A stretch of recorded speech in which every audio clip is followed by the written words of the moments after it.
देख बेटा, सेंटर देख ले, सेंटर देख ले। थोड़ा टेढ़ा लग रहा है क्या? देख देख जरा, चेक कर ले। हे बरोबर बाबा। आता ठीक है। अरे ये सगली तैयारी देख के नीलम तो एकदम खुश हो जाएगी। आज तो हमारा घर जैसे पूरा बदल ही गया है। भगवान करे मेरे बेटे की जिंदगी में ये खुशियां हमेशा बनाए रखे। थैंक यू भाई।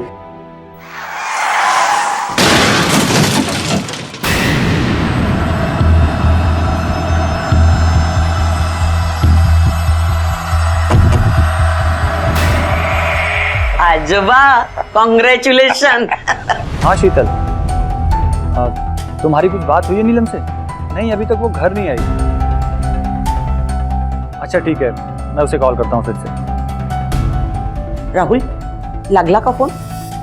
नहीं माँ, उसका फोन नॉट रीचेबल आ रहा है। तो अब क्या करे बेटा?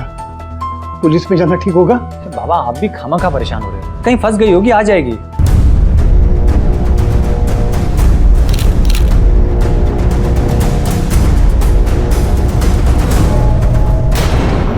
कदम सर, दोनों मिडिल एज के लगते हैं।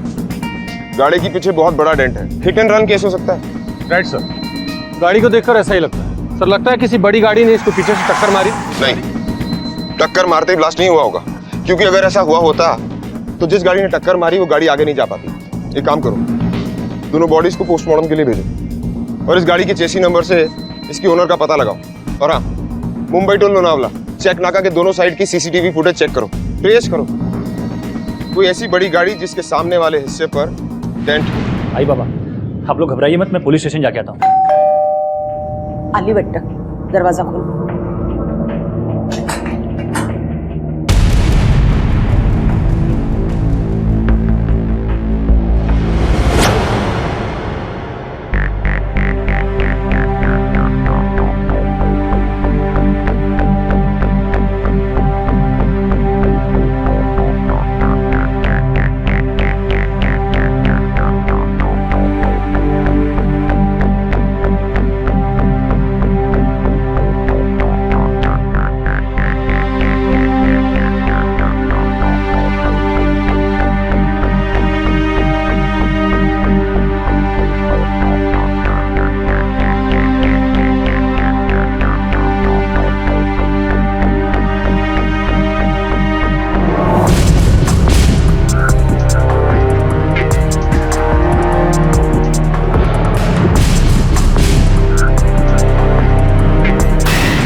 एक तरफ मुंबई में रहने वाली नीलम सड़क दुर्घटना में मौत का शिकार हुई और दूसरी तरफ महाराष्ट्र के एक गांव अठावी में रहने वाली एक युवती अपनी जिंदगी से परेशान है। आज के इस केस में अलग अलग और दूर रहने वाली इन दो स्त्रियों की कहानियों के सिरे जब आपस में मिलेंगे तो सामने आएंगे कुछ अनदेखे अनसुने अपराध के खुलासे जो आपकी सोच से भी परे होंगे।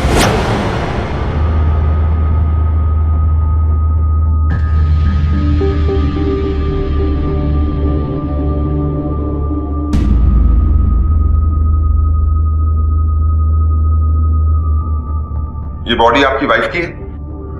नहीं सर। आइए, चलिए आइए। मौका वारदात पर हमें कुछ सामान मिला है, आइडेंटिफाई कीजिए।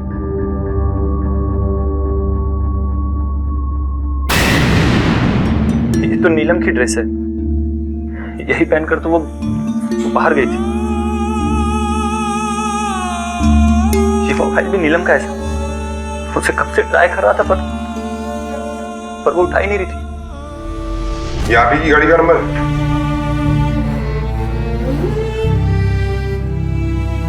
मिस्टर राहुल, ये गाड़ी हमें हाईवे पर जली हुई कंडीशन में मिली, लोनावला टू मुंबई हाईवे।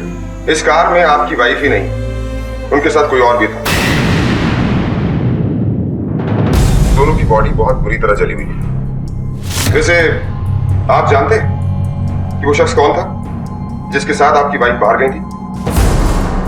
साहब, हमारी बहू किसी और के साथ कहीं क्यों जाएगी? वो तो माँ बनने वाली थी।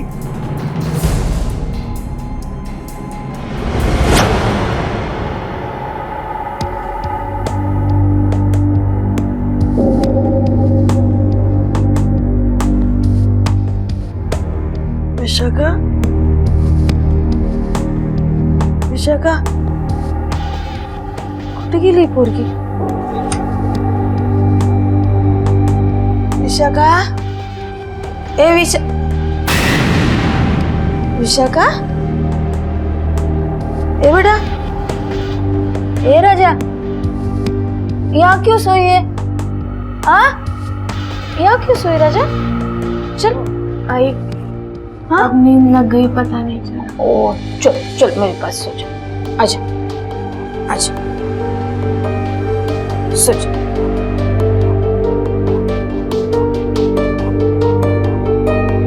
शुरुआती तहकीकात में यह मामला पुलिस को अवैध संबंध और बेवफाई का लग रहा था, पर शायद इसके पीछे जो सच छुपा हुआ था वो आपके यकीन की बुनियाद को हिला देने वाला था। अब इस केस का सारा दारोमदार इस रहस्यमय व्यक्ति की पहचान पर टिका था जिसके साथ नीलम सफर कर रही थी और मृत पाई गई। पुलिस तार से तार जोड़ने की कोशिश कर रही थी।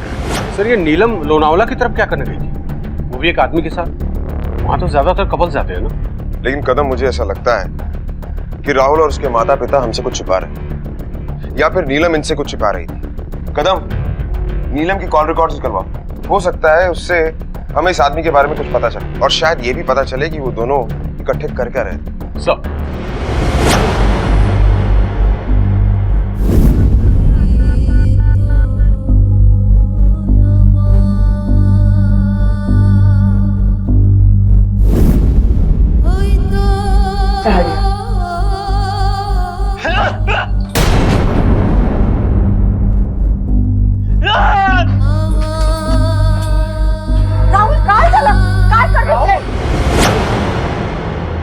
देवा पावलास रे बाबा, सोने जैसी बेटी दी मेरे को।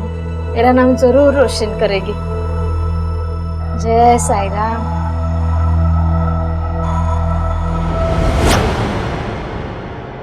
विशाखा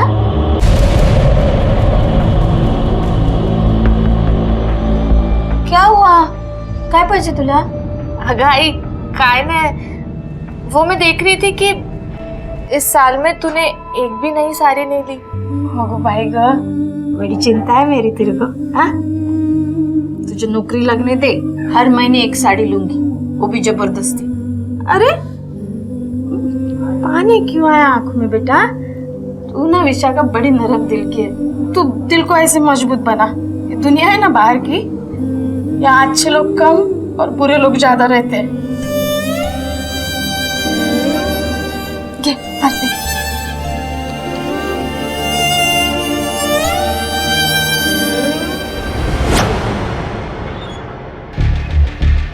सर, ये नीलम के कॉल रिकॉर्ड डिटेल्स है। इस कॉल रिकॉर्ड में एक नंबर सामने आया है जिसमें नीलम की काफी बातें होती थी, लेकिन अब ये नंबर बंद है। ये नंबर किसके नाम पर रजिस्टर्ड है? सर, ये नंबर किसी पंकज सालस्कर के नाम पर रजिस्टर्ड है, और ये पंकज सालस्कर का एड्रेस पुणे का है, शिवाजी नगर। हो सकता है ये वही आदमी हो जो नीलम के साथ कार एक्सीडेंट में मरा है। कदम, मैं नीलम के घर जाकर उसके घर वालों से इंफॉर्मेशन इकट्ठी करता हूँ। तुम शिवाजी नगर जाकर इस आदमी के बारे में सारी इंफॉर्मेशन इकट्ठी करो। सर, चलो। पंकज सालस्कर, ये नाम सुना है आपने? नहीं, हमने ये नाम कभी नहीं सुना।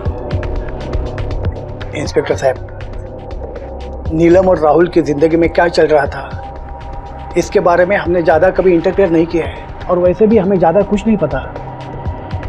राहुल कहाँ है? इंस्पेक्टर साहब, बहू के मौत के बाद राहुल काफी परेशान था। हमें डॉक्टर को बुलाना पड़ा। डॉक्टर ने उसे नींद की गोलियां दी है। वो गोलियां खाकर सो गया है। इस वक्त उसका आराम करना बहुत जरूरी है। देखिए, एक काम और भी जरूरी है। इस केस की इन्वेस्टिगेशन हमारे लिए जानना बहुत जरूरी है कि वो इंसान कौन था जो नीलम के साथ कार में था। अगर आपको यही जानना है कि नीलम के साथ कौन था, तो जाके उसकी माँ को पूछो ना। नीलम की जिंदगी में कौन था, किसके साथ उसके चक्कर थे, इसके बारे में हम क्या जाने। देखिए, दुनिया भर की खबर रखती है उसकी माँ, तो उसको अपने बेटे के बारे में खबर नहीं होगी। इंस्पेक्टर साहब, ये सच कह रही है। आप नीलम की माँ से पूछिए ना, आपको जरूर पता चलेगा। अच्छा ये बताइए कि नीलम की माँ रहती कहाँ है?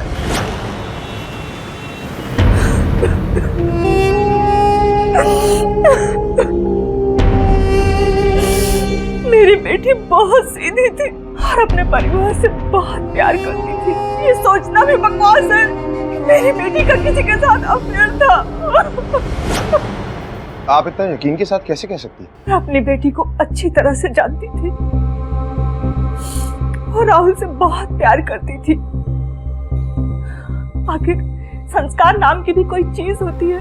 देखिए, एक बार फिर अपने दिमाग पर जोर डालिए, सोचिए। पंकज सलास्कर, ये नाम आपने पहले सुना है? मैंने आपसे कहा ना, मेरी बेटी का किसी के साथ अफेयर नहीं हो सकता। अच्छा ये बताइए कि आपकी बेटी नीलम ने कभी अपने ससुराल वालों की बुराई की हो आपके सामने? कुछ ऐसा कहा हो जो आपको अजीब लगा हो? नीलम के सास ससुर नीलम और राहुल के रिश्ते के खिलाफ थे, लेकिन राहुल ने उनकी बात नहीं मानी। शादी के कुछ महीनों बाद ही उन्हें नाराज होने की एक और वजह मिल गई। लीजिए। बस जल नाटक। धोखा किया है आपने, धोखा हमारे साथ। एक तो बांझ लड़की मेरे बेटे के पल्ले बांधी, ऊपर से प्यार का नाटक। 6 साल हो गए शादी को, अब तक नीलम की गोद सुनी है। पर ऐसा भी तो हो सकता है कि ये बच्चों के आपस का निर्णय हो, वो अभी कुछ समय तक बच्चा नहीं चाहते हो। ऐसा कुछ नहीं है। पप्पा बसा, कान खोलकर सुन लीजिए। या तो 6 महीने के अंदर हमारे घर में खुशखबरी आएगी, नहीं तो आपकी बेटी घर वापस आएगी, समझ लो।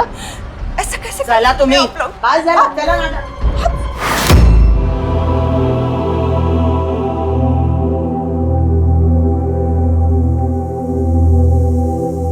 अभी 1 महीने पहले ही नीलम की प्रेगनेंसी की रिपोर्ट आई थी। 6 साल बाद वो प्रेग्नेंट हुई थी।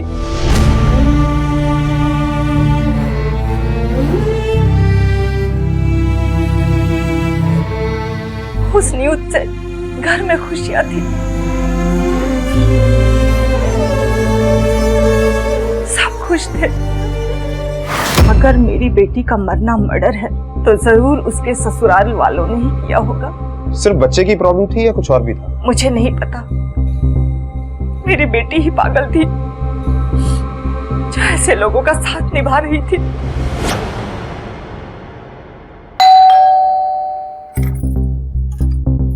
होय साहेब, काय झालं? पंकज सालस्कर का घर यही है? जी। हो, डॉक्टर पंकज सलास्कर माझा मुलगा आहे. काय झालं? पुलिस जब पंकज सालस्कर के घर पहुंची तब कुछ चौंका देने वाले सच सामने आए। बूढ़े माँ बाप के लिए पंकज की मौत की खबर दर्दनाक थी।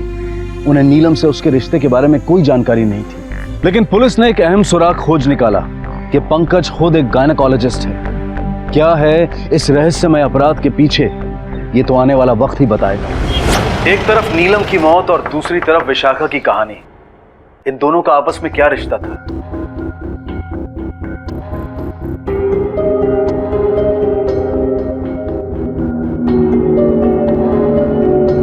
बस इतने ही? बाकी के पैसे? मैं कोशिश कर रही हूँ, बहुत जल्द आपको सारे पैसे दे दूंगी। वक्त और इज्जत अगर हाथ से निकल जाए ना विशाखा, तो फिर वापस कभी नहीं आते। वक्त तो तुम गंवा रही हो, कहीं इस वजह से इज्जत भी न चली जाए। लेकिन मैं सच में बहुत कोशिश कर रही हूँ, और एक बार में इतने पैसे लाना ये थोड़ा मुमकिन नहीं है ना। 1 महीना, सिर्फ 1 महीना, उसके बाद कुछ नहीं। जितने जल्द हो सके वैसे पैसे जमा कर देना, वरना तुम तो जानती हो ना तुम्हारी माँ। नहीं नहीं, सब हो जाएगा, मैं अरेंज करती हूँ। जल्दी करना विशाखा, तुम्हारे पास वक्त बहुत कम है। कुछ भी करो पर पैसे जमा कर दो।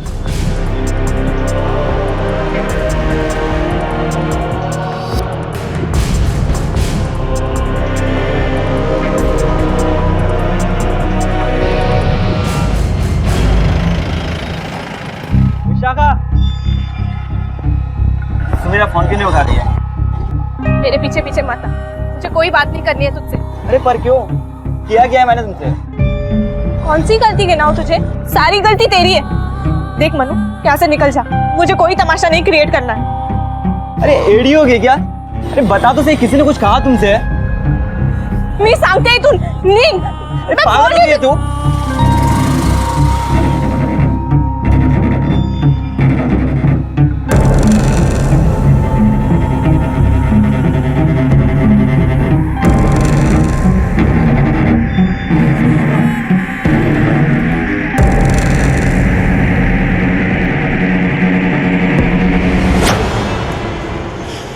कदम, एक लड़का और एक लड़की, लड़के ही मुंबई से, और लड़का पूना में डॉक्टर वहीं प्रैक्टिस कर रहा था। इन दोनों के कॉल रिकॉर्ड के मुताबिक ये पिछले 4 महीने से कांटेक्ट में थे।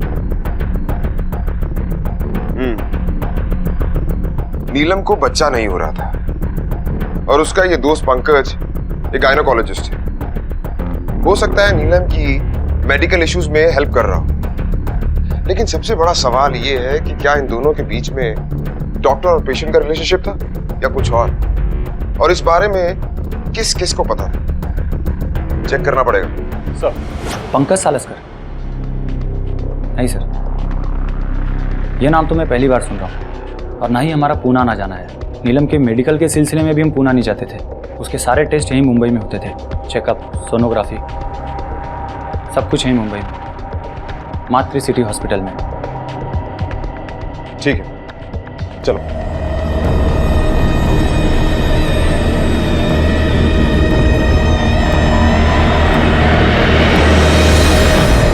कदम, 4 महीनों से नीलम और पंकज एक दूसरे के साथ टच में थे और राहुल को इस बारे में पता भी नहीं। या तो ये राहुल बहुत अच्छा एक्टर है या फिर इतना बिजी कि अपनी बीवी के लिए इसके पास टाइम ही नहीं। पता करना पड़ेगा। चलो सर।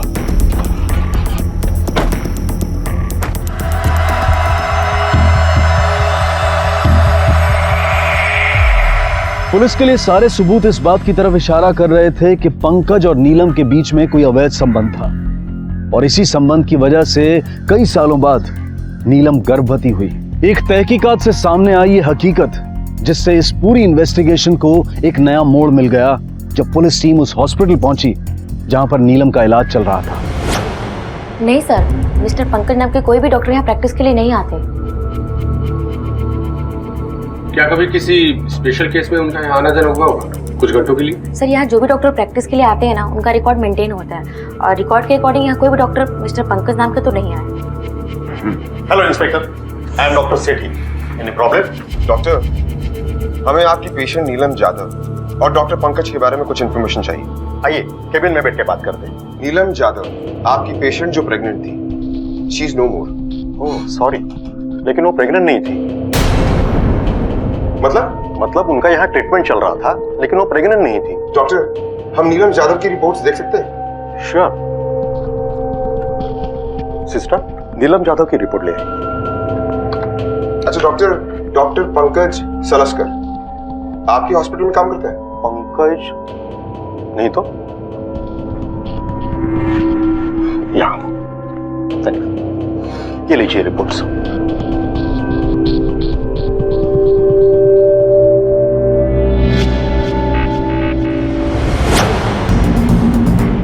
सर, नीलम की पोस्टमार्टम रिपोर्ट आ चुकी है। डॉक्टर सेठी की न्यूज कंफर्म है, नीलम कभी प्रेग्नेंट थी नहीं।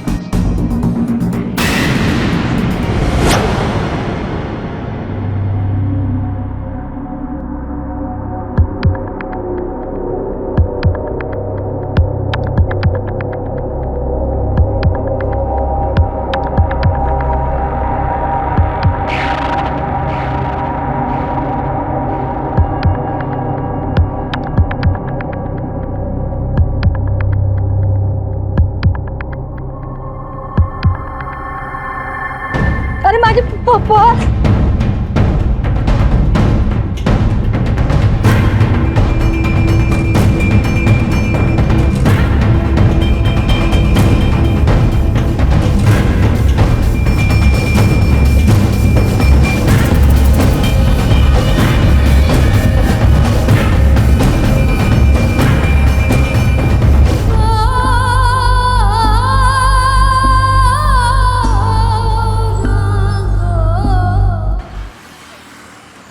यही तो सोचती थी मैं, अचानक ये चमत्कार कैसे हुआ? एक नंबर की चुड़ैल थी वो। मैं तो कहती हूँ जो कुछ हुआ बहुत अच्छे के लिए हुआ। अच्छा हुआ मर गई। इस बार कोई अच्छी सी लड़की देखकर मैं इसकी शादी कराऊंगी और ये देखूंगी कि कहीं वो बांझ न हो।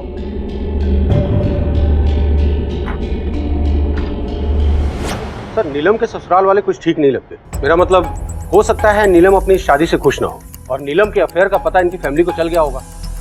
तो सर, ये भी हो सकता है कि नीलम और पंकज को मारने की सुपारी इन लोगों ने किसी को दी और राहुल के पिता का ट्रांसपोर्ट का बिजनेस है। तो सर, ये भी हो सकता है कि ये एक्सीडेंट के पीछे इन लोगों का हाथ। पर कदम,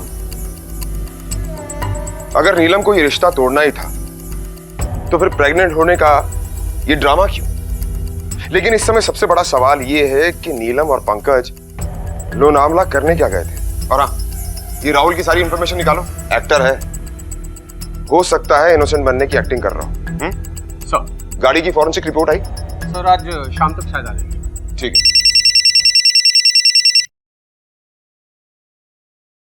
सर, राहुल की शादी की बात किसी और लड़की से चल रही थी 3 महीने पहले। ठीक है कदम। सर, ये राहुल के माँ बाप को पुलिस स्टेशन बुलाओ। सर, क्यों मारा? किसको दी सुपारी? ट्रांसपोर्ट का बिजनेस है ना तुम्हारा? हमने कुछ नहीं किया साहब, कसम से। इस लड़की को जानती हैं आप? मैं याद दिलाता हूं, ये वही लड़की है जिसके साथ आपने अपने बेटे की शादी 3 महीने पहले फिक्स की थी। कुछ याद आया? बोलिए। बहू को बच्चा नहीं हो रहा था इसलिए। पहली बीवी के होते हुए दूसरी बीवी का प्लान, अगर वो भी प्रेग्नेंट ना हो तो फिर उसे भी मार देती। और फिर तीसरी शादी। शर्म आनी चाहिए आपको। हमने कुछ भी नहीं किया साहब। फिर किसने किया? राहुल ने। राहुल, नीलम की बात सुनकर ना, baby I am really sorry for you baby, but I am so happy कि अब हमें चोरी चोरी चुपके चुपके कुछ भी करने की जरूरत नहीं पड़ेगी।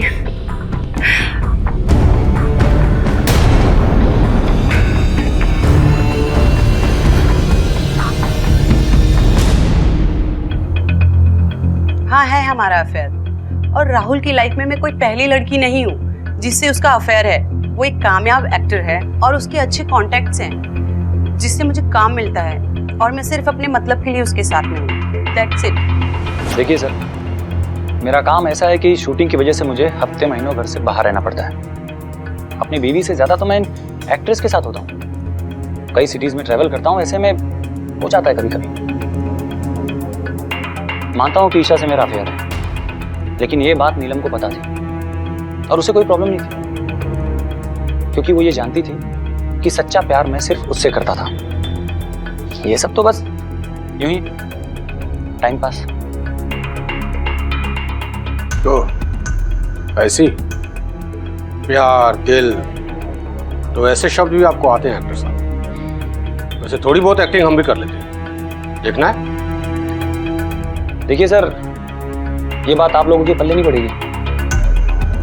आप लोगों को तो बस शक करना है।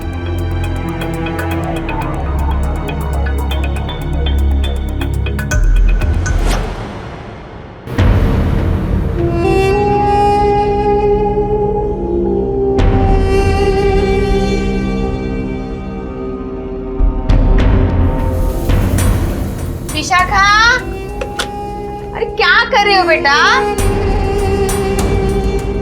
ओ आई, अली जल्दी आ जाइए, 1 घंटा हो गया। पढ़ाई नहीं करनी है क्या?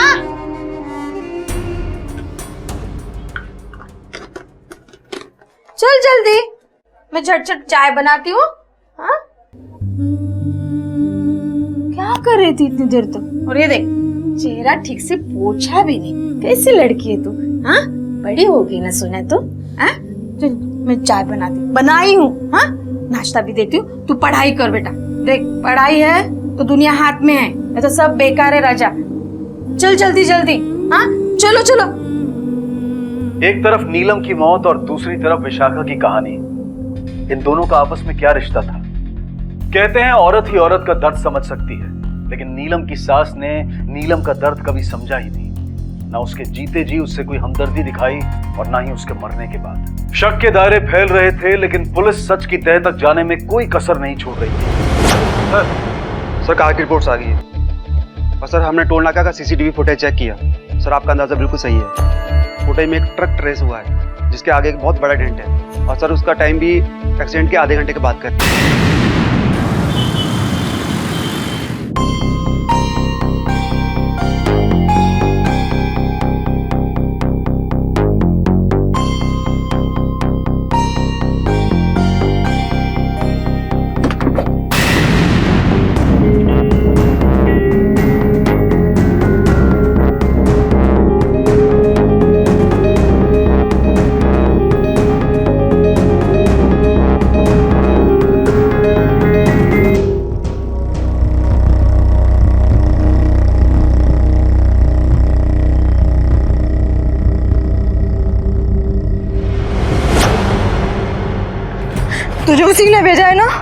अपनी जान लेगी मेरी। मैं खुद परेशान हूँ, मैं क्यों तुम्हें मारूंगी? मतलब? मेरा नाम विशाखा है, मैं उस औरत को जानती हूँ।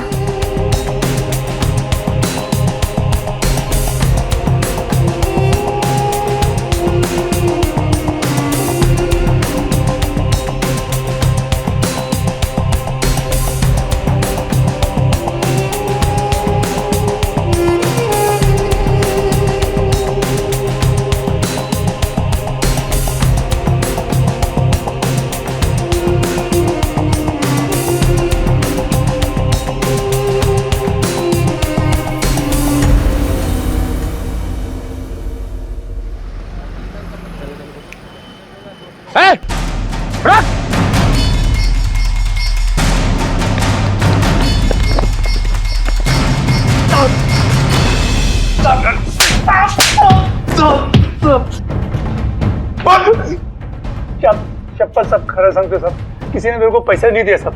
उस दिन थोड़ी ज्यादा चढ़ा रखी थी सब। बाल बच्चे वाला आदमी हूँ, खूनी नहीं हूँ, पैसा लेके किसी को नहीं मारता सब। मैं घबरा गया था, इसलिए मैं भाग गया सब।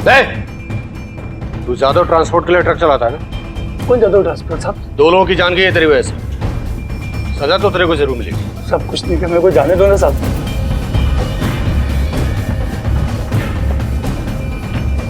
कदम सर। इसकी बैकग्राउंड हिस्ट्री निकालो। सर।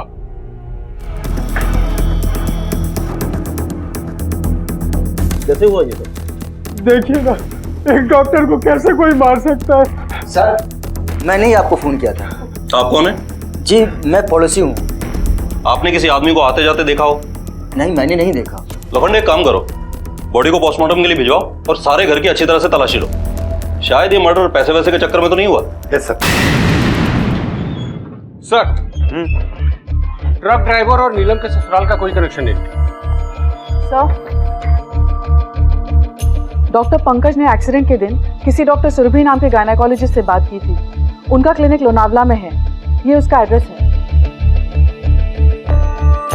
नीलम और एक गायनेकोलॉजिस्ट से ट्रीटमेंट।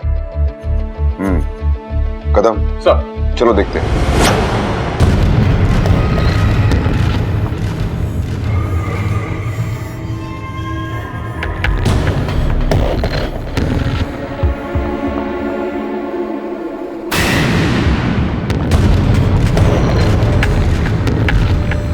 सर, कितना सारा कैश? रवि को बुलाओ। रवि। हाँ सर। आप तो बड़े अमीर आदमी निकले, ये इतना पैसा कहाँ से आया?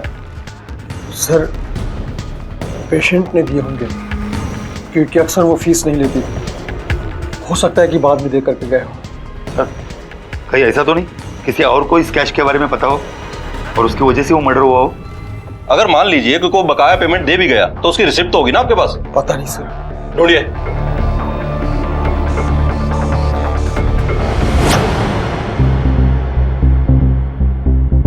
ये तो बहुत ही शॉकिंग न्यूज है।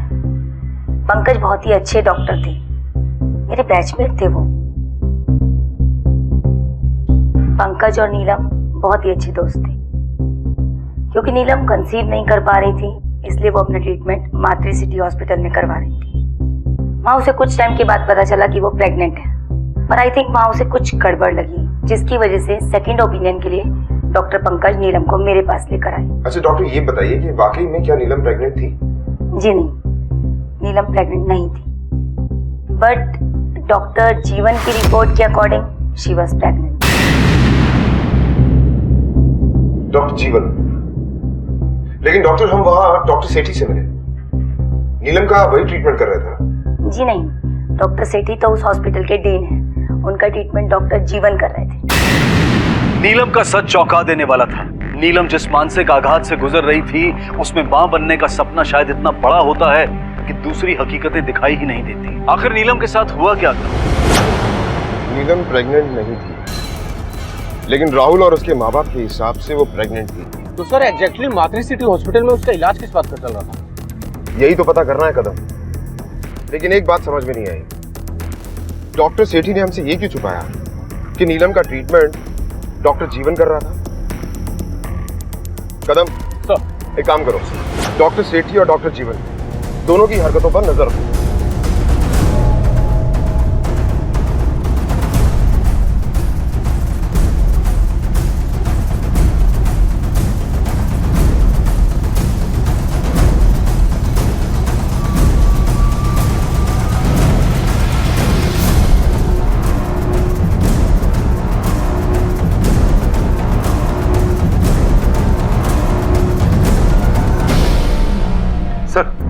ये रही सुषमा की कॉल रिपोर्ट्स। डॉक्टर जीवन से काफी बातें हुई उनकी। सर हो सकता है डॉक्टर सेठी ने हमें, ये रही डॉक्टर जीवन की कॉल रिकॉर्ड। कदम सर इन रिकॉर्ड्स को बारीकी से चेक करो। जीवन एक डॉक्टर है और आमतौर पर ऐसे लोगों को काफी कॉल जाते हैं। ये चेक करो किस नंबर पर सबसे ज्यादा बात हुई। हो सकता है हमारे हाथ कोई पुख्ता सबूत लग जाए।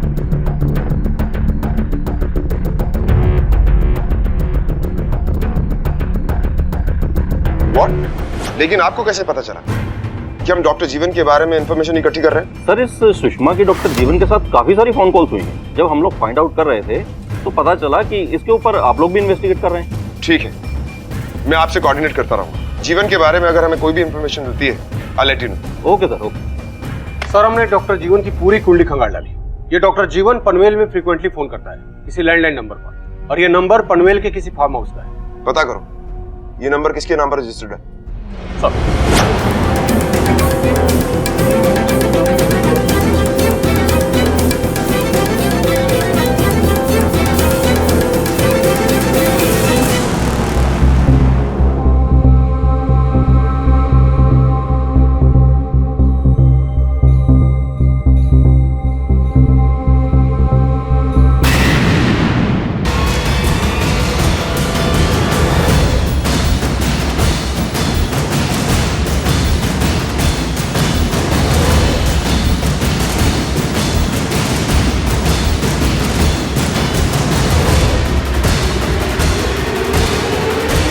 कैसी हो? Hands up! घर का कोना कोना छान मारो, जो मिले गिरफ्तार करो। डॉक्टर! डॉक्टर रोक!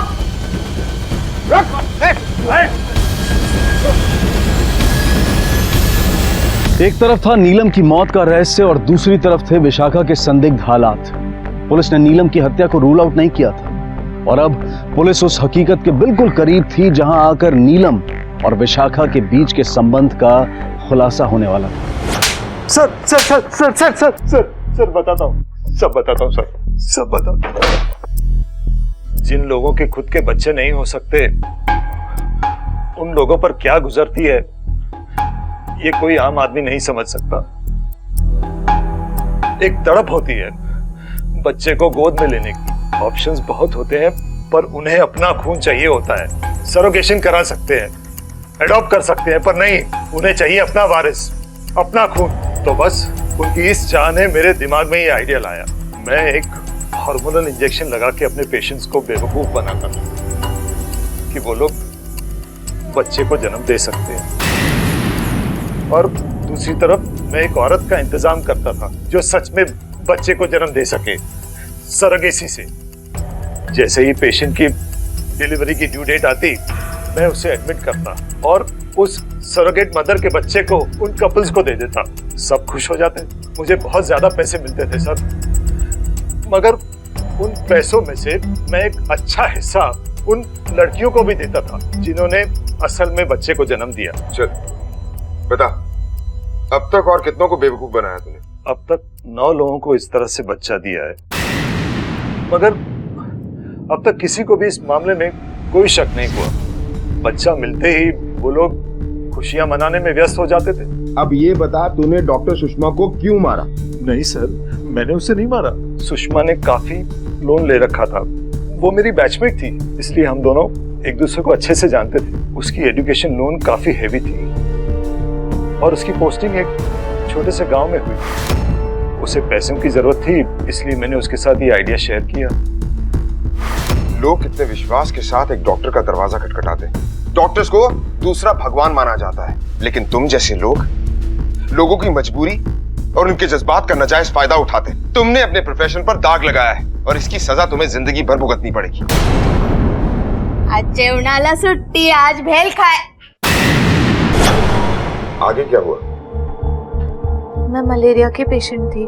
डॉक्टर सुषमा बहुत अच्छे से बात करती थी, मुझे बहुत अच्छा लगता था। वो मेरी बहुत अच्छी दोस्त बन गई थी। मैं उससे अपनी सारी बातें शेयर करती थी। एक बार मनु ने मुझे किस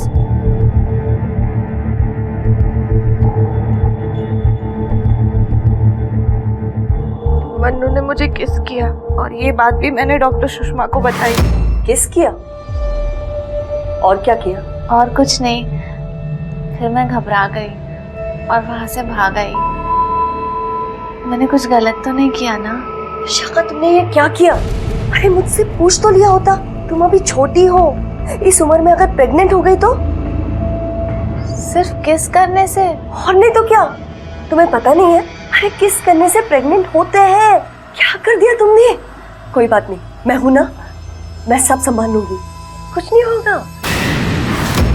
सर वो बोली कि गौरी तू चिंता मत कर, मैं सब संभाल लूंगी, और उन्होंने मुझे इंजेक्शन दे दिया। लेकिन सर जब मैं कुछ दिन बाद वहाँ पे गई तो बोलती है कि मेरे पेट में बच्चा है। वो मुझे मिल मिल कर धमकाने लगी। उसने इस राज को राज रखने के लिए और अबॉर्शन के 50,000 रुपए मांगे। जिस रात में विशाखा से मिली मुझे पता चला कि वो भी उन सब से गुजर रही है जिन सब से मैं गुजर रही हूँ। मुझे समझ नहीं आया मैं क्या करूं, इसलिए मैंने जान दी, लेकिन हिम्मत नहीं हुई। फिर मैं डॉक्टर सुषमा से मिली। डॉक्टर सुषमा को तो सिर्फ पैसे चाहिए थे। मैंने आई से पूछा और आई से ही मुझे पता चला कि किस करने से प्रेग्नेंट नहीं होते। अरे रहने दे, मैं कर रही हूँ ना। आई एक बात बता, हाँ। किस करने से प्रेग्नेंट होते क्या? क्या? बता ना। चल कुछ भी पूछती है। अगाई सांग ना। नहीं। सच्ची? तू क्यों पूछ रही है मुझे? वो मैंने टीवी पे देखा था ना। चुप, ये तेरा काम नहीं है, जा पढ़ाई कर। फिर मैंने गौरी से बात की। उससे बात करके मुझे बहुत गुस्सा आया और फिर मैं सीधे डॉक्टर सुषमा के घर गई।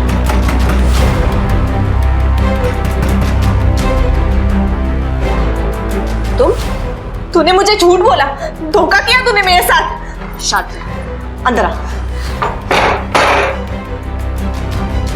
मुझे सब पता चल गया है। आई ने मुझे बताया किस करने से कोई प्रेग्नेंट नहीं होता। अरे ये तो मैं भी जानती कि तू प्रेग्नेंट नहीं है।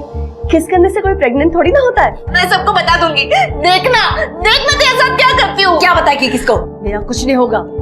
मैं तुझे ब्लैकमेल करूंगी और करते रहूंगी। मैं दुनिया को बता दूंगी कि तू प्रेग्नेंट थी और बहुत लड़कों के साथ घूमती थी। जो करना है जो कर, मुझे कुछ नहीं होने वाला, समझ गई? खरं म्हणजे ना साहेब, चूक माझीच आहे हो। मैं मेरी बेटी को समझ ही नहीं पाई। सब बातें इस पे थोपती चली गई। काश मैं इसे समझ पाती ना तो ये सब नहीं होता।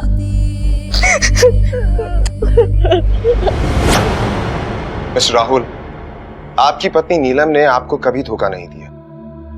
पंकज सालस्कर के साथ उनके कोई नाजायज संबंध भी नहीं थे और ना ही उन्होंने अपनी प्रेगनेंसी की बात झूठ कही। शी वॉज इनोसेंट, जिन्हें कोई शायद समझ नहीं पाया। काश मैंने एक बच्चा अडॉप्ट कर लिया होता तो ये सब कुछ होता ही नहीं। शायद नीलम की मौत का जिम्मेदार मैं ही।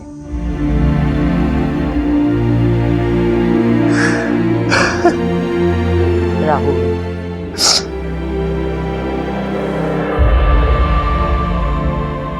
संसार चलाने से लेकर परिवार संभालने तक शायद ही ऐसा कोई काम होगा जो स्त्री को ना करना पड़े, चाहे वो पत्नी के रूप में हो, मां के रूप में हो, बेटी बहन या फिर दोस्त के रूप में।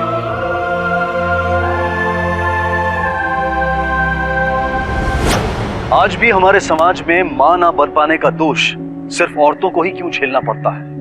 क्यों आंखें बंद करके सारा इल्जाम उन्हीं के सर पर धर दिया जाता है? क्यों ससुराल में रहने के लिए उनके सामने अपनी गोद आबाद करने की शर्त रखी जाती है? क्यों उन्हें अपमान, ताने और तिरस्कार सहना पड़ता है? क्या इसके लिए वो अकेली जिम्मेदार है? कई केसेस में तो पति में पिता बनने की क्षमता ही नहीं होती, लेकिन फिर भी दोष पत्नी को ही दिया जाता है। इस विकृत सोच को बदलने की जरूरत है। अपने वंश को आगे बढ़ाने के लालच ने आज लोगों को इतना अंधा बना दिया है कि उस लालच ने एक ऐसे कारोबार को जन्म दिया जहां नीलम जैसी औरत इस विकृत सोच का शिकार हुई तो वहीं विशाखा शिकार बनी जानकारी की कमी की वजह से। माँ बाप की ये जिम्मेदारी है कि वो सेक्स एजुकेशन जैसे विषय पर अपने बच्चों से खुलकर बात करें, वरना इस शिक्षा की अहम जानकारी उन्हें अपने दोस्तों, किताबों या इंटरनेट से मिलेगी जो न जाने कितनी सच होगी और कितनी झूठ। हम अपने बच्चों के सबसे बेहतर मार्गदर्शक हैं और हमें इसकी जिम्मेदारी निभानी होगी।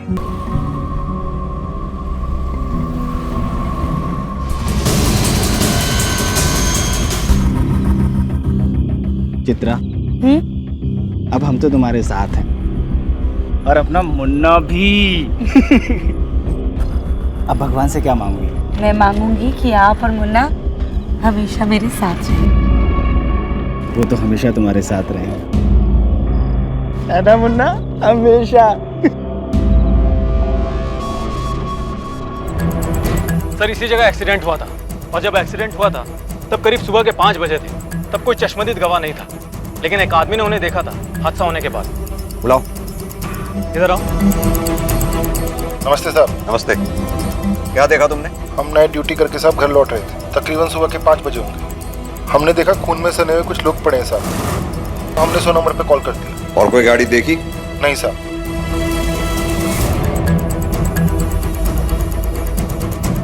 या तो ये लोग मंदिर जा रहे थे या मंदिर से आ रहे थे। जी सर। और एक बात, जैसा सब दिख रहा है ऐसा लगता है जैसे गाड़ी इस डायरेक्शन से आई होगी। यहाँ से आने के बाद गाड़ी ने इन लोगों को यहाँ टक्कर मारी। टक्कर मारने के बाद वो अपना कंट्रोल खो बैठा और जाकर ये इस पेड़ से जा टकराई। सर, तेजी से ब्रेक मारने की वजह से यहाँ पे गाड़ी के टायर के निशान भी मौजूद है। हिल की साइज और पेड़ पर जिस हाइट पर ये मार्क आया है, उसे देखते ऐसे लगता है कि बड़ी कार रही होगी। अगर पेड़ पे इतना गहरा निशान लगा है तो जरूर गाड़ी पे भी डेंट पड़ा होगा। ये हिट एंड रन का मामला है या प्लान मर्डर, ये हमें विक्टिम ही बताएगा। एक काम करो, आसपास के गैरेजेस में जाओ और उनसे कहो अगर कोई एक्सीडेंटल गाड़ी आती है तो फौरन हमें इन्फॉर्म करें। Okay sir.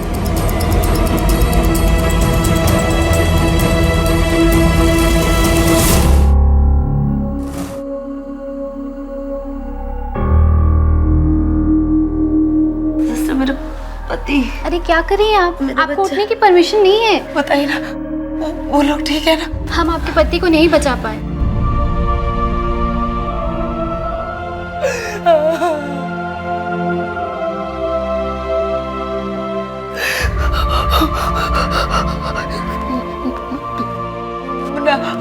मुन्ना, मुन्ना से मिलना है।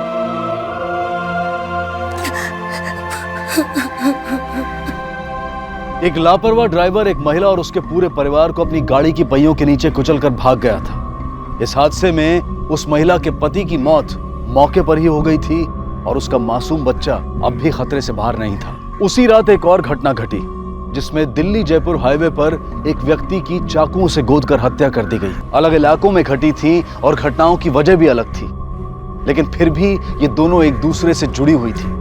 बहुत गहरा और करीबी रिश्ता था इनमें, जो आगे चलकर सामने आने वाला था। इसे काफी गहरी चोट लगी है, हमने इसे बचा तो लिया। हम आपकी हालत समझ सकते हैं। वो क्या है, केस की तहकीकात करने के लिए हमारे लिए कुछ बातें जानना बहुत जरूरी होता है, जैसे गाड़ी किस रंग की थी, नंबर क्या था या कौन चला रहा था, कुछ भी जो आपने देखा हो। कुछ नहीं देख पाई, बस गाड़ी चलाने वाले को देखा था। कौन था वो?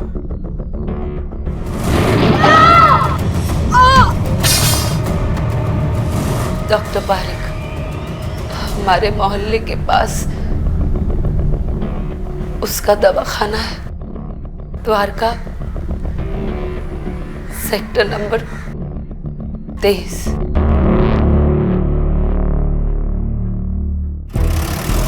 मुझे लग रहा है ये मामला सिर्फ एक्सीडेंट का नहीं, कुछ और भी है जो उससे जुड़ा हो सकता है। कोई खास वजह सर? हाँ, चित्रा का बयान।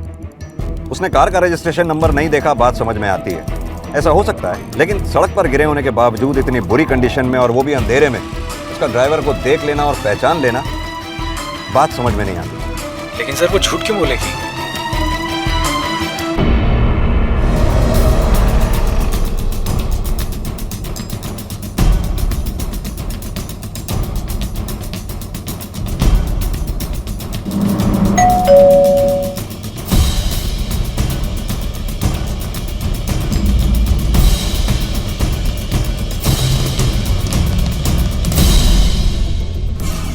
कल से घर नहीं लौटे हैं। कहाँ है मालूम नहीं। आपके फादर कल से घर नहीं लौटे हैं और आपने उन्हें ढूंढने की या पुलिस की मदद लेने की कोई जरूरत नहीं समझी। आपके फादर एक हिट एंड रन केस में सस्पेक्ट हैं। बेहतर होगा अगर कुछ जानती हैं तो वो बता दें। सर मैंने बोला ना आपको, हमें कुछ नहीं मालूम है कहाँ गए वो। कि मैडम आपके हाथ में चोट कैसे लगी? ये सीढ़ियों से नीचे गिर गई थी। आपकी मदर कुछ बोलती नहीं है क्या? जी नहीं सर, वो हमेशा से कम ही बोलती। डॉक्टर साहब की गाड़ी कहाँ है? वो अपने साथ लेके गए। कौन सी गाड़ी है उनके पास? ब्लैक कार है। गाड़ी का नंबर है DL1C BP 7377। लगता है इस डॉक्टर के परिवार वालों और डॉक्टर की कोई खास चिंता नहीं। हाँ सर, काफी अजीब बिहेवियर है माँ बेटी का। सर ये भी तो हो सकता है कि चित्रा और उसकी फैमिली को उड़ाने के बाद डॉक्टर साहब डर के फरार हो गए। एक काम करो, इस डॉक्टर की गाड़ी ढूंढवाओ और मोबाइल की लास्ट लोकेशन भी पता करो। Okay sir. सर, डॉक्टर और उनकी कार क्लिनिक पर भी नहीं है। उनका कंपाउंडर बता रहा था 22 मई शाम को 6 बजे डॉक्टर क्लिनिक से निकले थे कुछ पेशेंट्स को देखने के लिए, तब से वो लौटे नहीं। सर डॉक्टर पारिक की कॉल लोकेशन के हिसाब से वो 22 मई को शाम को 7 से 8:30 बजे के बीच गुरुग्राम में थे। वहाँ पर उन्होंने किसी पेशेंट को विजिट किया था। फिर उसके बाद अपने घर द्वारका जाने के बजाय वो दिल्ली जयपुर हाईवे की तरफ चले गए। उनके फ़ोन की लास्ट लोकेशन भी इसी हाईवे की है। 22 मई को शाम 9 बजे से उनका फ़ोन स्विच ऑफ है, जब तक ऑन नहीं हुआ है।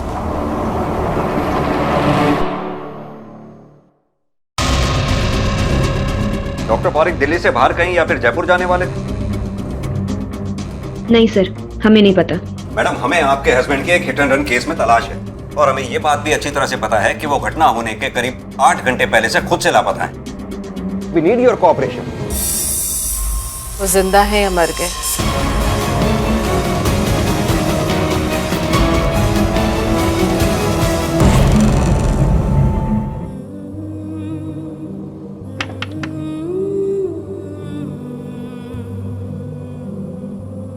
आखिर खाई गई ना मेरे बेटे को तू, और मेरे पोते को अंधा कर दिया। जो हुआ उसमें मेरी गलती है? नहीं, गलती तो मेरी है जो अपने बेटे की जिद के आगे झुककर तुझे इस घर में लाने दिया उसे। लेकिन अब ना मेरा बेटा है और न मेरी मजबूरी। अब तेरे लिए इस घर में कोई जगह नहीं है। निकल जा इधर से, चल निकल जा। माँ जी क्या बोल रही? एक मिनट माँ जी, माँ जी। कहने जाने वाली मैं।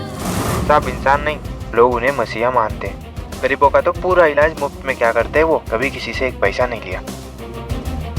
उनके ऐसा बढ़िया आदमी बहुत मुश्किल से मिलता है इस जमाने में। लोगों का ये कहना है कि वो बहुत अच्छे इंसान थे।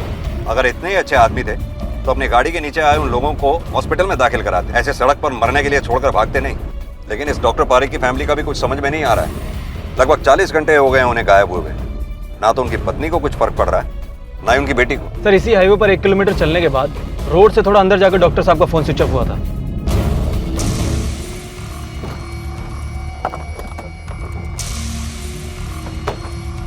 सर यही वो लोकेशन है जहां पर डॉक्टर पारिक का फोन स्विच ऑफ हुआ था। एक काम करो, देखो सब लोग क्या मिलता है। Okay sir.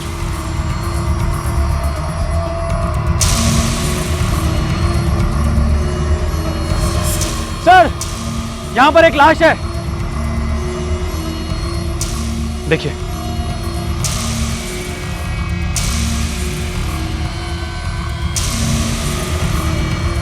एक काम करो, आसपास अच्छी तरह से छानबीन करो, कुछ ना कुछ सबूत के तौर पर जरूर मिलेगा, मर्डर वेपन वगैरह या कुछ भी। Okay sir.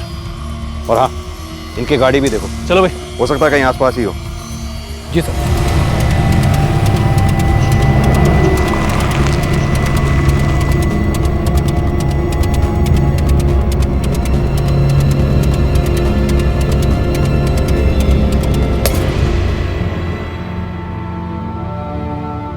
हाँ पंडित जी। हाँ नहीं, वो बेटे का श्राद्ध करना है ना, तो उसलिए मैंने। तू? ये मेरे पति का घर है और इसके पिता का। आप हमें यहाँ से नहीं निकाल सकती। और निकाल दिया तो क्या करोगी? हाँ, मुझे भी ऐसे ही मार दोगी जैसे रमेश को मार दिया? आप बार बार वही चीज क्यों दोहरा रही हैं? आपसे कितनी बार कहा है कि वो एक हादसा था, उसमें मेरी कोई गलती नहीं है। हटिए हटिए, आप हमें नहीं निकाल सकती, हमारा घर है ये। सर पोस्टमार्टम रिपोर्ट के हिसाब से इनकी मौत 22 मई को रात को 11 बजे के करीब हुई है। यानी क्लिनिक से निकलने वाली रात में? Yes sir.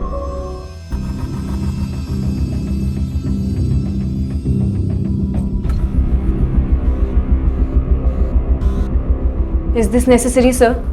मम्मी की थोड़ी सी तबीयत खराब है। मुझे नहीं पता अपने फादर की लाश को आइडेंटिफाई करना आपकी नजर में कितना जरूरी है, but yes this is necessary. Legal procedure है, आपको पूरा करना होगा।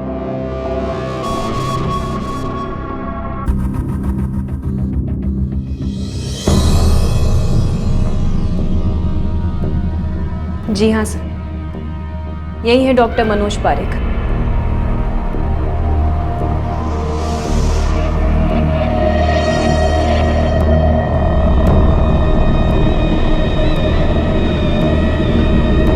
डॉक्टर पारेख की मौत 22 मई को हुई थी और चित्रा के साथ घटे हादसे की तारीख और वक्त था 23 मई सुबह के 5 बजे, यानी कि डॉक्टर पारेख के कत्ल के 8 घंटे बाद। लेकिन चित्रा का कहना था कि जो गाड़ी उसे और उसके परिवार को टक्कर मारकर गई उसे डॉक्टर पारेख ही चला रहे थे। कौन था वो? डॉक्टर पारेख। लेकिन ये कैसे मुमकिन था कि जिस व्यक्ति की मौत हो चुकी हो वो अपनी मौत के 8 घंटे बाद गाड़ी चलाता हुआ आए और एक्सीडेंट करके गायब हो जाए? मतलब साफ था कि या तो चित्रा ने उस गाड़ी के ड्राइवर को ठीक से देखा नहीं था या फिर चित्रा झूठ बोल रही थी।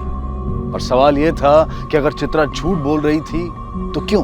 दूसरी तरफ डॉक्टर पारेख का परिवार भी पुलिस के लिए किसी उलझन से कम नहीं था, जो कि उनके गायब होने के वक्त से ही अजीब बर्ताव कर रहा था और उनकी मौत के बाद भी उसके बर्ताव में कोई बदलाव नहीं आया था।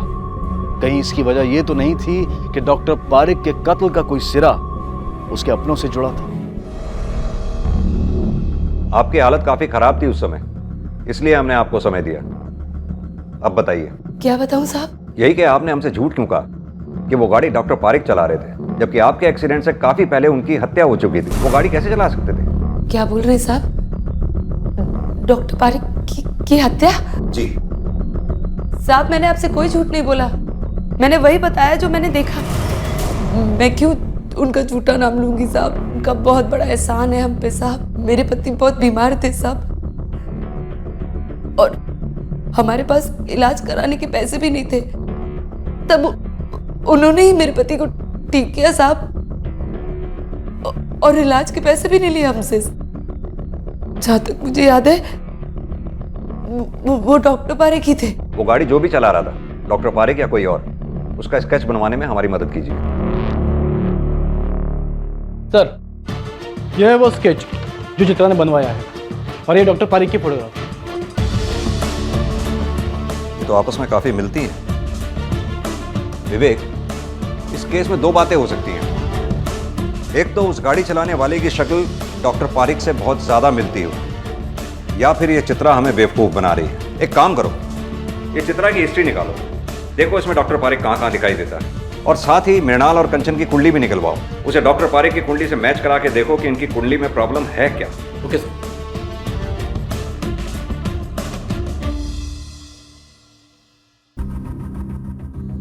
वो उनका अंतिम संस्कार करवाना होगा।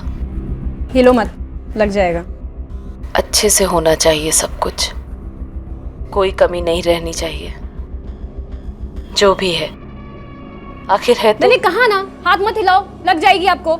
मैं जानती हूँ तू ये सब क्यों कह रही है, पर अब तो वो इस दुनिया में भी नहीं है। मॉम, मुझे उनके बारे में कोई बात नहीं करनी है। वो भले ही आपके लिए और दुनिया वालों के लिए मर गए हो, लेकिन मेरे लिए वो अभी भी जिंदा है। मर के भी मेरा पीछा नहीं छोड़ेंगे वो।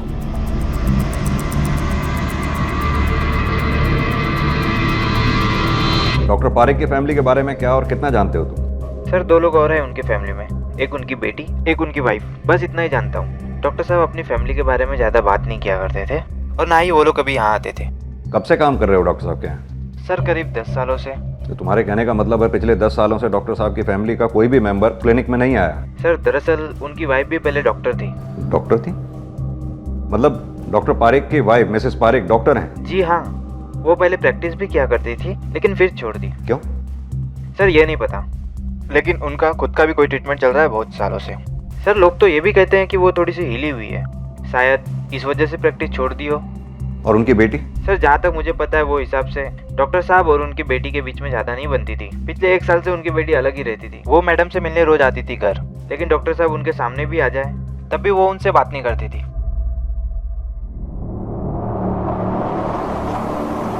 इन्हें पहचानते हो? हाँ सर, ये चित्रा वो रमेश है। सर रमेश को टीबी थी, जब उसकी टीबी बिगड़ गई तब उसे यहाँ लेके आए थे इलाज के लिए, और इसका इलाज हमारे साहब ने किया है। ये मेरे पति का घर है, मुझे यहाँ से कोई नहीं निकाल सकता, समझे? एक कदम भी आगे बढ़ाए ना तो मैं खुद का गला रेत दूंगी। पूरी जिंदगी तुम लोग पुलिस स्टेशन के चक्कर काटते फिरना। निकलो ऐसे, निकलो। चलो चाची। निकाल, पागल हो गई, निकाल।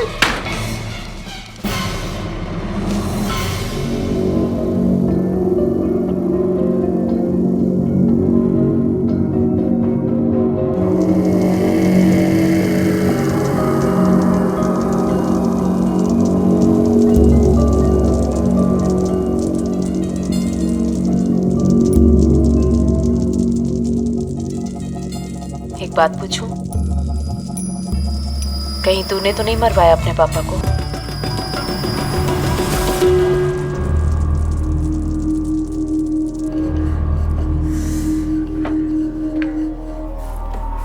अरे अब जब यहाँ रहने ही लगी है तो अपने लिए रोटियां बना रही है ना, मेरे लिए भी 2 रोटी बना देना। मैंने कहा मना किया है माँ जी, आप ही हमेशा।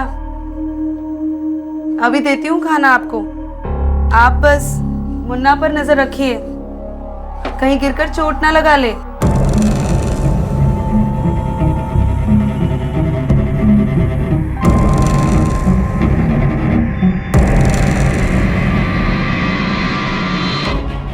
हमें पता चला है पिछले 1 साल से आप इस घर में नहीं रहती हैं, और घर छोड़ने की वजह थी आपके फादर।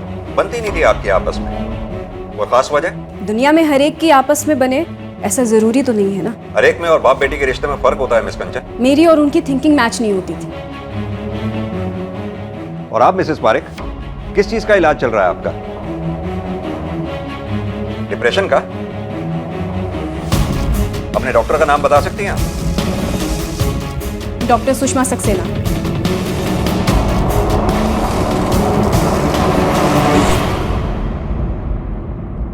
ये लीजिए। मुन्ना, मुन्ना कहाँ है? मुन्ना यहीं तो था।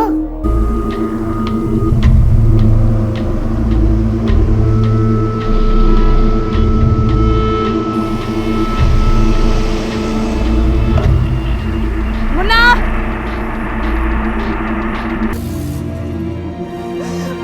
मुन्ना, तू ठीक है ना? तू ठीक है ना? तुझे कुछ हुआ नहीं ना? मना किया था ना तुझे बाहर निकलने के लिए, फिर क्यों निकला? हाँ?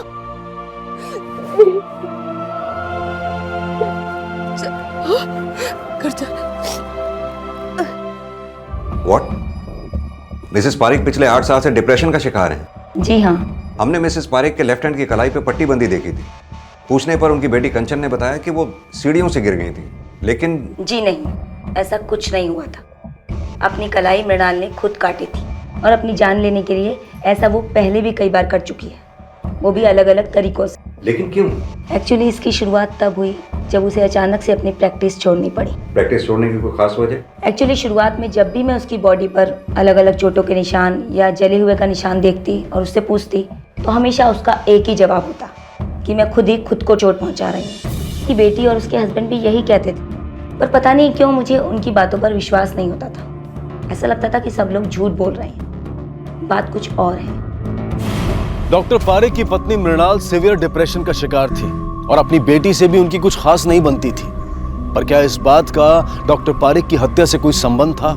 चित्रा के साथ हुआ हादसा और डॉक्टर पारेख की हत्या, ये दोनों घटनाएं एक दूसरे से जुड़ी हुई दिखाई दे रही थीं, लेकिन ये जुड़ाव बहुत ही उलझाने वाला था। एक तरफ पुलिस को लग रहा था कि डॉक्टर पारेख की फैमिली जरूर कोई बात छुपा रही है, कोई ऐसी बात जिसका संबंध इस केस से हो सकता है। दूसरी उलझन थी चित्रा का वो बयान जिसमें वो रो रो कर ये कह रही थी कि जिस हादसे में उसने अपने पति को खोया था उसके जिम्मेदार डॉक्टर पारेख थे, जो कि उस दिन वो गाड़ी चला रहे थे। लेकिन ये नामुमकिन दिखाई दे रहा था क्योंकि पोस्टमार्टम की रिपोर्ट के अनुसार डॉक्टर पारेख की मौत चित्रा के साथ हुए हादसे से बहुत पहले हो चुकी थी। साथ ही डॉक्टर पारेख की कार भी अभी तक पुलिस को नहीं मिली थी।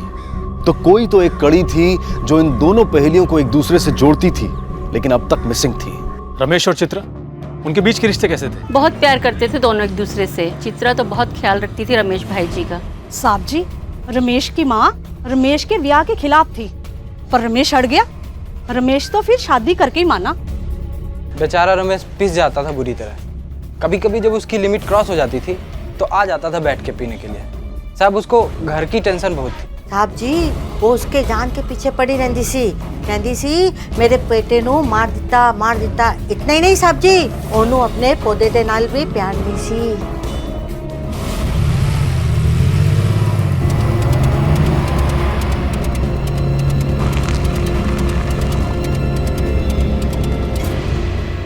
खामोश रहकर किसे बचाना चाहती हैं आप? अपनी बेटी को? नफरत करती थी वो अपने फादर से, इनफैक्ट अभी भी करती है। कहीं उसी ने तो नहीं, मेरी बेटी ने कुछ नहीं किया।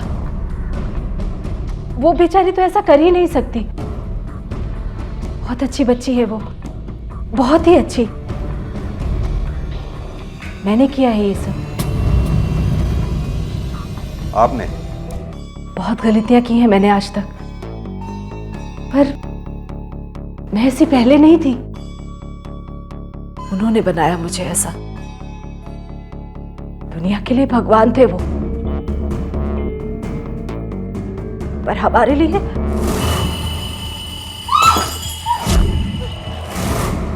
बस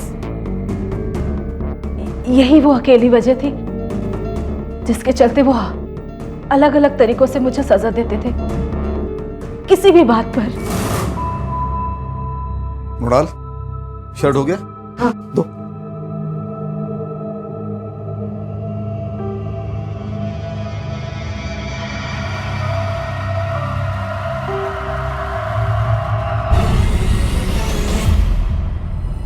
मुराल, ये क्या? ये मैं दूसरी देखती। तुम्हें ठीक से आयन करना भी नहीं आता? ये दूसरी ले लीजिए। मैं हमेशा यही सोचती थी कि कहीं मुझसे कोई गलती ना हो जाए, जिसके चलते मनोज को बहाना मिल जाए और फिर वो मुझे। धीरे धीरे मैं कंफ्यूज रहने लगी। अपने किए हुए हर काम के लिए, अपने लिए हुए डिसीजन पर, अपनी किसी भी चीज पर यकीन नहीं रहा मुझे। लेकिन आप एक डॉक्टर थी Mrs Parikh, a highly educated woman. आपने आवाज क्यों नहीं उठाई इस टॉर्चर के खिलाफ? पुलिस की मदद क्यों नहीं ली आपने? अपनी बेटी के लिए, आखिर मुझे उसे भी बचाना था। उसके साथ भी पूरी उम्र गुजार दी साहब। कितनी माएं देखी, कितने बच्चे जने, मैं नहीं पहचान सकूंगी। 6 महीने से ज्यादा हो गया था। मेरा बेटा टीबी के चलते अपनी बीवी से अलग सोता था, लेकिन एक दिन मैंने देखा कि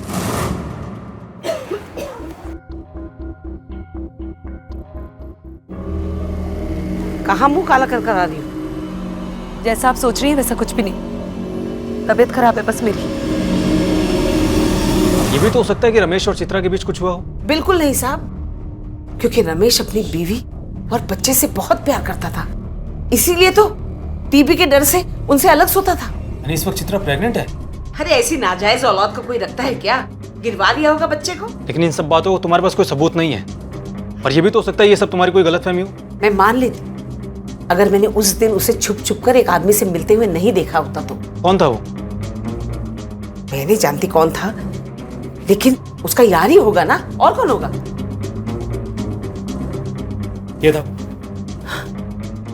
अरे नहीं, ये तो हमारे डॉक्टर साहब हैं जो हमारे रमेश का इलाज कर रहे थे। वो आदमी तो हमारे रमेश की उम्र का ही था और आता भी मोटरसाइकिल पर था। मृणाल जी ने हमें सब बता दिया, लेकिन फिर भी हम तुम्हारे मुंह से सुनना चाहते हैं।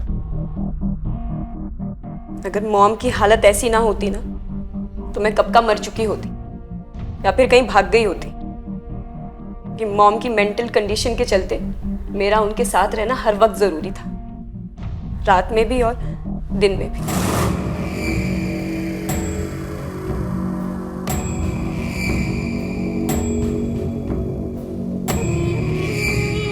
उसी दिन वो घर छोड़ दिया था मैंने।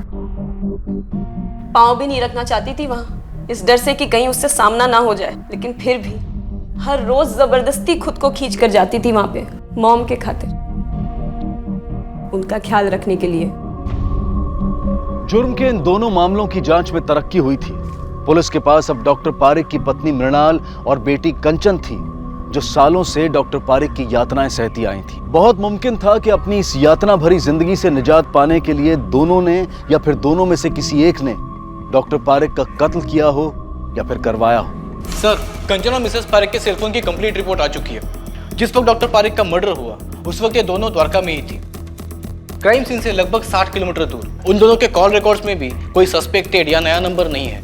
जितने भी कॉल्स आए या गए हैं वो सभी के सभी कॉल्स या तो फैमिली के हैं या तो फिर फ्रेंड्स के। सर मुझे लगता है कि चित्रा की सास ने उससे अपनी नफरत और नाराजगी के चलते झूठी कहानी बनाई है।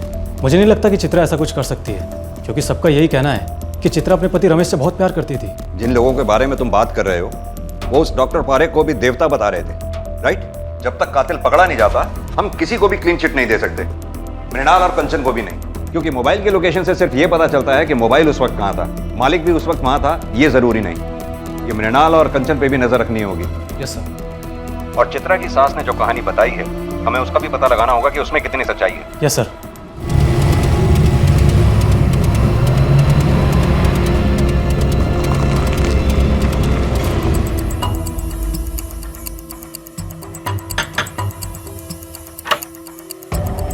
देवराज, हाँ लेके चलो उसे।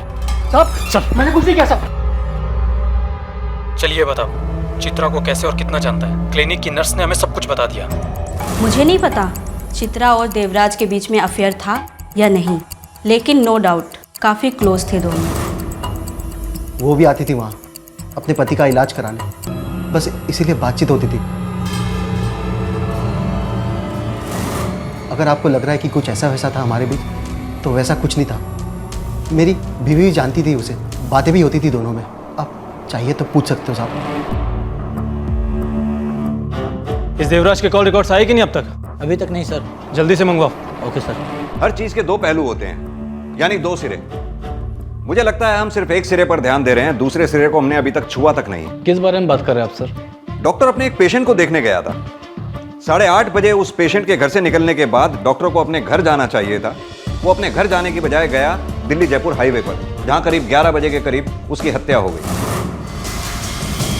ऐसा क्या हुआ होगा जो उस डॉक्टर को उस पेशेंट के घर से निकलने के बाद अपने घर जाने की बजाय दिल्ली जयपुर हाईवे पर जाना पड़ा हो?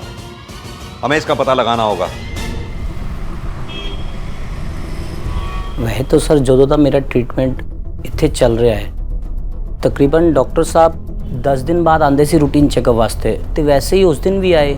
ਉਹਨਾਂ ਨੇ ਮੇਰਾ ਚੈੱਕअप ਕੀਤਾ ਤੇ कुछ दवाइयाँ लिखियाँ ते चले गए। उस दिन डॉक्टर साहब के इस दरवाजे से अंदर आने से लेकर बाहर जाने तक के वक्त को फिर से याद कीजिए। अभी आपने जो कुछ भी मुझे बताया उस दौरान कुछ अलग से नोटिस किया हो आपने? मसलन उन्होंने किसी को फ़ोन किया हो या किसी का फ़ोन उन्हें आया हो, या वो बहुत खुश नज़र आ रहे हो या बहुत गुस्से में हो, कुछ भी जो ऐसा नोटिस किया हो आपने? हाँ, वो उस दिन कुछ नाराज लग रहे ਸੀਗੇ, कुछ बड़बड़ कर रहे ਸੀ, ਕਿਸੇ ਨੂੰ ਗਾਲੀਆਂ ਦੇ ਰਹੇ ਸੀ। मैं उन्होंने पूछा पर उन्होंने कोई जवाब नहीं दिता। हाँ, एक गल होर सर, वो जदों इत्थों गए ना उन्हों का मूड बिल्कुल फ्रैश सीगा। डॉक्टर पारिक की फैमिली के अलावा जितने लोगों से भी हमने बातें की हैं, सबका यही कहना है कि उन्होंने कभी भी डॉक्टर पारिक को ऊंची आवाज़ में बात करते हुए नहीं सुना। और सर डॉक्टर पारिक के कॉल रिकॉर्ड के हिसाब से डॉक्टर पारिक को उस दौरान कोई कॉल आई या गई भी नहीं थी। एक मिनट, इस पार्किंग वाले से पूछते हैं, हो सकता है इसने कुछ देखा हो। जी सर। आओ। भाई कब से कह रहा हूँ गड्डी जाके उधर लगाना। अरे क्या हो गया? ले भाई ले, लगा दे तू, थोड़ी जल्दी है। अरे हमारे पास कौन सा टाइम है यार, पैसे दो। ले ले ले भाई पैसे ले। एक मिनट, इसको पहचानते हो? देखा है कभी? साहब जी रोज इतनी गड्डियाँ आती है, इतने बंदे आते हैं, कहाँ किसी की शक्ल याद रहती है? मुझे याद नहीं कौन है ये। ठीक है, ये हैं तुम्हारे और देवराज के बीच हुई बातचीत के कॉल रिकॉर्ड्स। तो क्या हुआ साहब, जान पहचान थी इसलिए बातें तो होती थी, इसका मतलब ये तो नहीं कि हम दोनों के बीच कुछ चल रहा था साहब। इस बात पे हमें कोई शक नहीं, तुम दोनों के एक दूसरे को किए गए कॉल भी ठीक ठाक ही हैं, 2-3 दिन में एक कॉल। लेकिन ये क्या है, ये हमारी समझ में नहीं आया। अपने एक्सीडेंट के बाद हॉस्पिटल से डिस्चार्ज लेकर 40 और 3 कुल मिलाकर 43 कॉल किए थे चित्रा ने तुझे, तूने एक का भी जवाब नहीं दिया, क्यों? क्यों किए तुमने इतने कॉल्स देवराज को, जब तुम्हारी जान पहचान मामूली थी और वो तुम्हारे कॉल्स पिक भी नहीं कर रहा था? ऐसी क्या बेचैनी थी जो तुम इसे कॉल पे कॉल किए जा रही थी?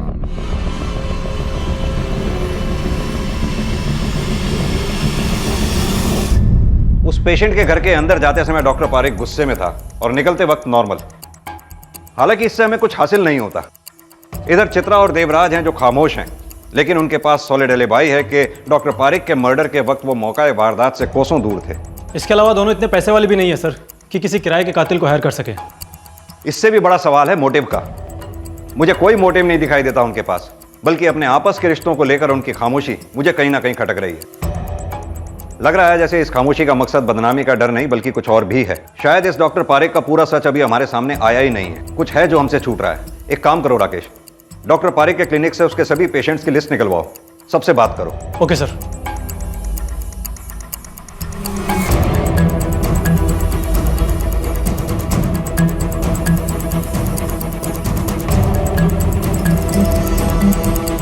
सर, इस डॉक्टर पारिक ने तो अपने पास आने वाली किसी भी जवान औरत को नहीं छोड़ा। सभी गरीब तबके के लोग हैं, इसीलिए किसी ने आवाज़ भी नहीं उठाई। और सर, इसके अलावा किसी को अपने बच्चे का इलाज करवाना था या किसी को अपनी माँ का, तो सबका वही हाल है। हाँ, ये सच है। अपने इलाज के लिए एक भी पैसा बचा नहीं था मेरे पास। डॉक्टर पारिक ने मुझसे इलाज का पैसे ना लेने का वादा किया था, क्योंकि बदले में उसे कुछ और चाहिए था। और कोई रास्ता मेरे पास नहीं बचा था साहब। अगर मैं रमेश का इलाज नहीं करवाती तो वो मर जाते। डॉक्टर पारिक उनका इलाज बिना पैसे लिए करने को तैयार थे, और उस दिन उन्होंने मुझे अपने क्लिनिक में बुलाया।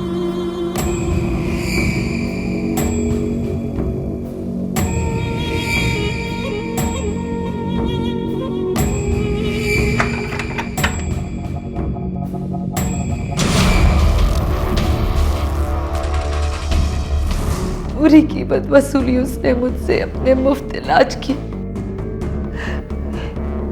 एक बार अबॉर्शन भी करवाना पड़ा मुझे साहब। जब मेरी और चित्रा की दोस्ती हुई तब मुझे पता चला वो पारिक जो फायदा मेरी बीवी की मजबूरी का उठा रहा है वही वो चित्रा के साथ भी कर रहा था। तो हम दोनों ने तय किया कि हम उसे जान से मार डालेंगे, लेकिन मेरी बीवी ने मुझे रोक लिया। देवराज पीछे हट गया। मेरी समझ में नहीं आ रहा था कि मैं क्या करूं, कैसे उस पारिक को सजा दूं। फिर अचानक उस दिन हमारा एक्सीडेंट हो गया। मुझे मौका मिला और मैंने वो इल्जाम उस पारिक पर डाल दिया। कौन था वो? डॉक्टर पारिक। सोचा मार नहीं पाई तो क्या हुआ, पूरी जिंदगी अगर वो जेल के पीछे सड़ेगा तो शांति मिलेगी मेरे मन को। देवराज को यही बताने के लिए मैं उसे लगातार फोन कर रही थी सब। मैंने उसके फ़ोन नहीं उठाया क्योंकि मुझे लग रहा था कि वो वापस डॉक्टर पारिक को मारने की बात करेगी। वो आदमी कौन था जिसने तुम्हारा एक्सीडेंट किया?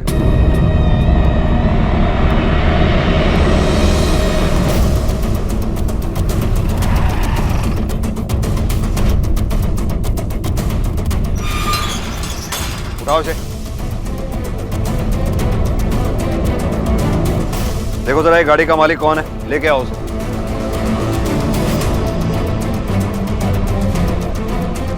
मैंने कुछ नहीं किया सर। सर मेरी बात तो सुनो।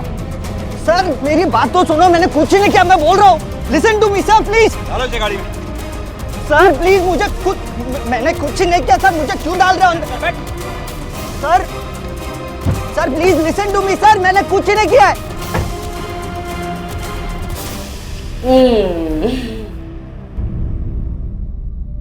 मुझे माफ कर देना बेटा। मेरे बेटे के इलाज के लिए तूने क्या क्या नहीं किया और मैंने कितना गलत किया तेरे साथ। माफ कर देना मुझे।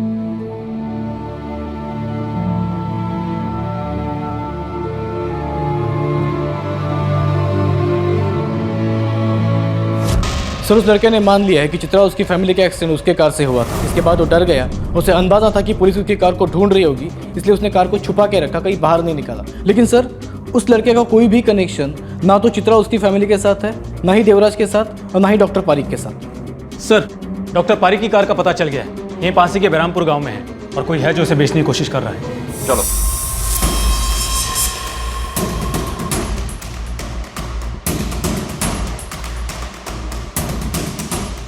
आजा चल चल चल डालो गाड़ी में, डालो गाड़ी में, गाड़ी में डाल, देख पकड़।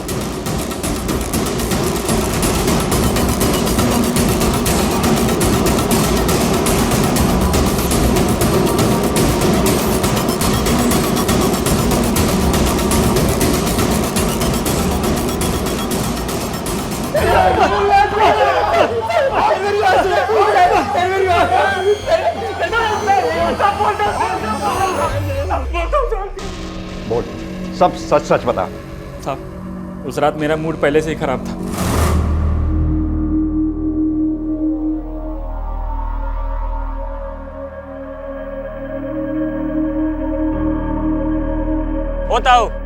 होता हो पैसे दिए बगैर जा रहे हो यार, हैं? ज्यादा होशियार से क्या तू? कैसी बात कर रहे हो तुम? कोई था क्या यहाँ पर? घना बिजी है क्या तू? मूतने गया था, इंतजार नहीं कर सकता क्या? ये ले चल। तुम्हारे 25 रुपए के चक्कर में ये 500 का छुट्टा कराऊं क्या? हैं? चल छुट्टे दे। नहीं है मेरे पास। मैं कैसी बात कर रहे हो तुम? है? जानते हो मैं कौन हूँ? बाप ना है मारा, समझा? बाकी जो भी है मारे टुल्लू से। चल छुट्टे दे, टाइम ना है हमारे पास। नहीं है मेरे पास, लौटते वक्त देता हूँ।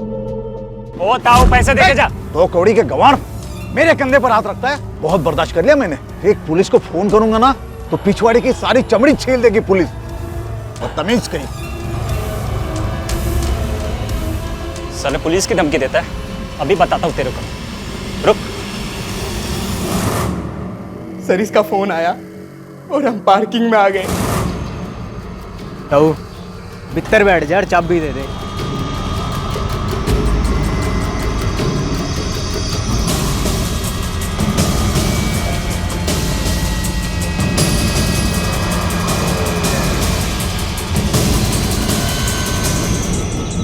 हमारे से पंगे लेगा तो? क्या बोल रहा था? पुलिस को बुलाएगा ना? हैं? जाना है? ये बेचूंगा।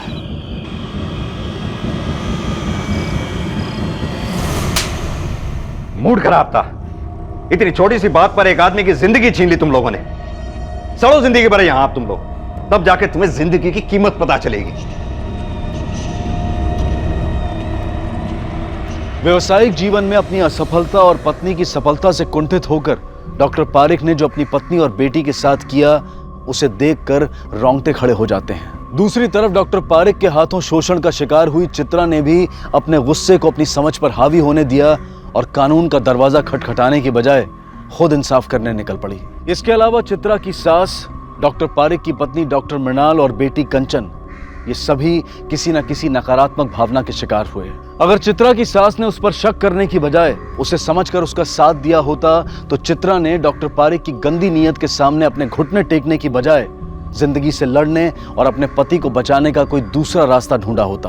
अगर मृणाल ने अपने डर और अपनी बेटी को लेकर अपनी असुरक्षितता को अपने आप पर हावी ना होने दिया होता और शुरुआत में ही डॉक्टर पारिक के खिलाफ आवाज उठाई होती तो न सिर्फ अपने आप को और अपनी बेटी को, बल्कि उसने उन तमाम मजलूम महिलाओं को भी डॉक्टर पारिक का शिकार होने से बचा लिया होता। इस कहानी से हम सबको ये सीख मिलती है कि हमें अपनी भावनाओं, खासकर नकारात्मक भावनाओं विचारों से सतर्क रहना चाहिए। उनका गुलाम बनने की बजाय अपनी समझदारी से उन्हें काबू में रखना चाहिए। इसी विचार के साथ अब मैं अनूप सोनी आपसे विदा लेता हूं। फिर मुलाकात होगी अगले एपिसोड में एक और चौंका देने वाले केस के साथ। तब तक अपना और अपने परिवार का ख्याल रखें और देखते रहें क्राइम पेट्रोल डायल 100। सबक एक को, सीख हम सबको।